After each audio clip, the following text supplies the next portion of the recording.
Hello mga ka-ITSY, kumusta po tayong lahat? Ayan po, pausapan po natin ang sinabi ni Kuya Bal Santos Matubang na nagpaalam po si Kalingap Ido na kung pwede ligawan niya si Biancy. At sabi ni Kuya Bal na pwede naman daw ligawan kasi ngayon nga is 17 na si Biancy.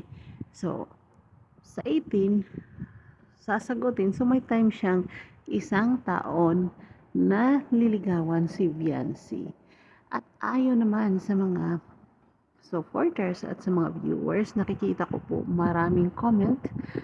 May natutuwa at syempre meron ding nadismaya dahil iba kasi yung pagkaintindi ng iba. Hindi naman po yon ikakasal po. Sabi po kasi, bata pa po daw si Beyonce. Para po sa inyo, hindi naman po yan ikakasal na. Liligawan pa lang. At mahaba pa po yung panahon na pwedeng sagutin ni Beyonce si Edo. So, yan lang po muna sa ngayon. Thank you so much for watching. God bless us all. Bye!